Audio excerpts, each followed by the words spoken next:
नमस्कार मेरे प्यारे साथियों। बहुत सारे बच्चे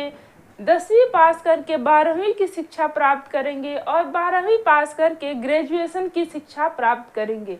आप सभी बच्चों एवं माता पिता से विनम्र अनुरोध है कि अगर आपकी आर्थिक स्थिति ठीक है, किसी प्रकार का कोई दिक्कत नहीं है, तो प्लीज़ आप सभी लोग अपने बच्चों को स्कूल में ज़रूर भेजिए और प्रतिदिन स्कूल जा कर के शिक्षक के समक्ष बैठ कर के शिक्षा प्राप्त कीजिए, क्योंकि ये ऑनलाइन शिक्षा और जो फॉर्म भर कर के शिक्षा हम अपने बच्चों को देते हैं, उससे केवल हमारे बच्चे का बौद्धिक विकास होता है। लेकिन जब हम अपने शिक्षक के पास बैठ कर के शिक्षा ग्रहण कर रहे होते हैं, तो हमारा बौद्धिक विकास के साथ साथ सामाजिक एवं नैतिक विकास भी हो रहा होता है और उससे एक सभ्य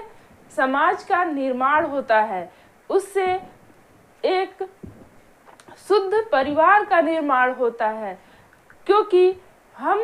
ऑनलाइन शिक्षा तो ग्रहण कर लेते हैं, बहुत सारी डिग्रियां तो प्राप्त कर लेते हैं, लेकिन समाज में किस तरह से रहना है, कैसे व्यवहार रखना है, छोटे अथवा बड़े के साथ कैसा व्यवहार करना है, इन सभी चीज़ों को भूल जाते हैं। हमारे पास बहुत अच्छी शिक्षा भी होती है, बहुत अच्छी डिग्री भी होती है, तब भी देखिए जैसे गुरु द्रोणाचार्य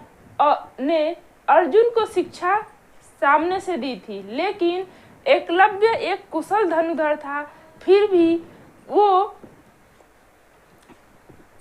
अर्जुन की बराबरी नहीं कर सकता था। क्यों? क्योंकि उन्होंने गुरु की प्रतिमा के सामने अभ्यास किया था और एक सफल धनुर्धर बना था, लेकिन उसके अंदर सामाजिक ज्ञान जो था वो विकसित नहीं हो पाया था। पता है कैसे? क्योंकि जब गुरु द्रोणाचार्य ने देखा कि मेरा शिष्य यानी कि एकलव्य, जो कि उनकी प्रतिमा बना करके एक सफल धनुर्धर बना हुआ था, वो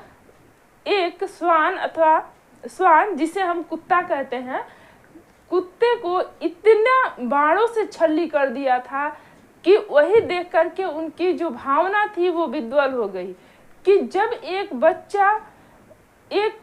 के अंदर इतना सामाजिक ज्ञान नहीं है, इतना नैतिक ज्ञान नहीं है कि ये भी एक प्राणी है और इस प्राणी को बाणों से इस प्रकार से इसने छल्ली कर दिया है, तो फिर ये मेरा शिष्य है और ये समाज में जाएगा तो और किस किस को नुकसान पहुंचाएगा। इसीलिए उन्होंने क्या किया कि उनके बाएं हाथ का अंगूठा गुरु दक्षिणा में मांग लिया, ताकि वो फिर समाज में जा कर के किसी प्रकार का नैतिक दुर्व्यवहार ना कर सके। तो इतना बड़ा फर्क होता है शिक्षक के पास रह करके शिक्षा ग्रहण करने का और ऑनलाइन अथवा फॉर्म भर करके शिक्षा प्राप्त करने का। आप सभी माता पिता से मेरा विनम्र अनुरोध है कि अगर आप आर्थिक रूप से ठीक ठाक हैं तो अपने बच्चे को स्कूल भेजिए और उनको शिक्षक के सामने बैठ करके शिक्षा ग्रहण करने का अवसर दीजिए। Thank you for watch.